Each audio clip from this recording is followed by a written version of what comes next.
evening greetings to all. Monique Tuzon here for PTV News Now. And leading our stories for tonight, the latest GDP number for the second quarter of the year is out and has the nation's economic managers even more rosy and hell-bent to stick to economic policies that work. Hence, Budget Secretary Amena Pangandaman, buoyed by the latest PSA News release, stressed government's economic policies are on the right path and vowed to work even harder to ramp up job creation and poverty mitigation. She said the latest GDP report announced by the PSA earlier today exceeded the projected 5.8% GDP by half a percentage point and well within the Development Budget Coordination Committee's forecast of 6 to 7% growth for the year. Citing the PSA report again, she said government consumption spending is a testament to a working strategy budget of prioritization. And with deliberations on the national expenditure plan for next year afoot, Pangandaman said she and her team put together a draft national budget meticulously and with the utmost care, diligence, and attention to detail tailored to the needs of the people who lead and govern the public they serve. And in the wake of that historic prisoner swap between Russia and a group of 7 nations led by the United States, some of the political prisoners the Kremlin let go went to Germany, which historically has been sanctuary for exiled Russian dissidents. VOA's Marcus Harton narrates this Richard Marquino report in Berlin. The prisoners released from Russia in this month's historic exchange with the West arrived in Germany, a country accustomed to receiving those escaping Russian repression. Vitaly Vobar arrived in 2022. He used to be one of the few opposition members of the St. Petersburg Regional Parliament. After he spoke out against the invasion of Ukraine, the Russian Secret Services came knocking on his door. It was then he knew it was time to leave. In Russia, there are still many people with democratic and anti-war values, including among the deputies of cities such as Moscow, St. Petersburg, Tomsk, and Novosibirsk. But speaking out openly against the war is prohibited and poses a great risk.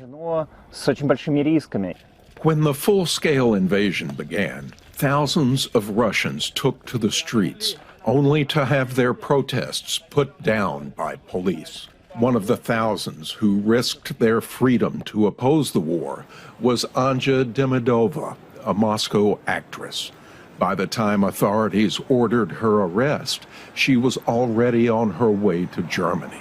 She sees little hope for change in Russia anytime soon.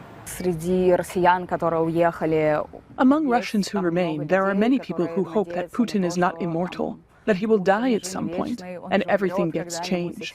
But it seems to me, at least, as I see it today, what is going on there, in terms of prevailing attitudes of Russian superiority, has such deep roots, and they are much older and stronger than Putin himself.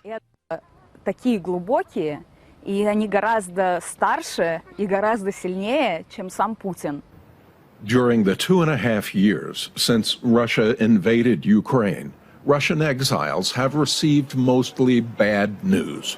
More arrests, more convictions, and the death in prison of opposition leader Alexei Navalny. There is a makeshift memorial to him in front of the Russian embassy in Berlin. Bad news has become old news for a comedian known as Dan the Stranger, who fled Russia with his family the day the war began. He is less known in Germany, where he earns a modest living doing stand-up comedy. Despite the hardships here, he doesn't think he'll return to Russia. I prefer to earn less money but feel free and dedicate myself to humor as I want, not as they allow. This is why we do not live thinking about returning. We do not face it as something temporary. Since the time of the Tsars and later the Soviets, Berlin has served as a place of refuge for those fleeing repression in Russia. Many exiles see the current tensions between Moscow and the West as a new Cold War, with Berlin once again assuming its role as a symbol of the divide between the Kremlin and the rest of the world. For Ricardo Marquina in Berlin, Marcus Harton, VOA News.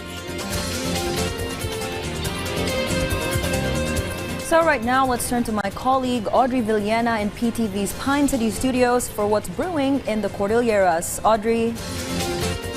Naimbag Arabi, Pilipinas. Subsuportaran ti dadaulo ti Police Regional Office Cordillera Administrative Region ti maisaksakad ang medical marijuana bill ang nakapasan iti third and final reading iti Kamara.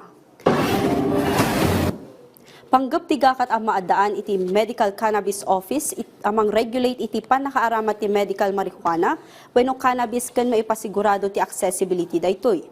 Sigon kini Procar Director Police Brigadier General David Peredo, agpada ang makatulong tigakat kadagiti user ken planter. Kinunana ati kinakurapay ti rason no apay nga agtultuloy ti illegal marijuana cultivation nang runa iti Cordillera nga agtultuloy met addad-dadaulen ti pulisya. Nakakumpiskar ken nakadadal ti anti-illegal drugs enforcers iti rehiyon iti 8.58 million pesos an marijuana plants ken seedlings manipud iti June 2022 aging gana July 31, 2024. We are happy and we will look forward for that. It will help both ways. The community, yung mga actually na gumagamit, yung mga gumagamit talaga yan yung sinabi ko, mga senior citizens, yung may mga medical problems, as to oil, yung sinabi na ano.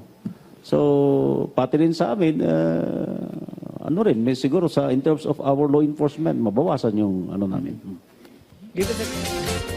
Iti sabali adamag agtaltalinad ti Ilocos Norte ang may sakadag iti least poor province, iti Pilipinas nga adaan lang iti poverty incidence as 0.5%. Naala dati least poor status nationwide iti preliminary results ti Family Income and Expenditure Survey ti Philippine Statistics Authority iti umuna a semestre ti 2023. Maipadan ti Ilocos Norte iti poverty incidence iti National Capital Region, Benguet, Cavite, Laguna, Pampanga, Rizal, ken Siquijor. Sigun iti Ilocos Norte PLGU, resulta da iti tipan nakaidanon ti poverty reduction programs anang pasayat iti agricultural productivity, education, ken employment iti probinsya. Karaman dito iti agri kadito program, kadagiti manalon ken mangalab. Itinapalabas asa nga pulo atawen na ilisakas first-class province ti Ilocos Norte iti beneg ti income ken maysa kadagiti probinsya akababan iti poverty incidence. Dagita dagiti damdamag manipod iti PTV Cordillera, siya ni Audrey Villena, Naimbag Arabi. Thank you, Audrey. And we've come to the end of tonight's show. Join us anew tomorrow evening for the Global Roundup, a recap of the major events in the week just passed. Monique Tuzon here reminding you to always stay connected by catching the news right here. And thank you for watching PTV News Now.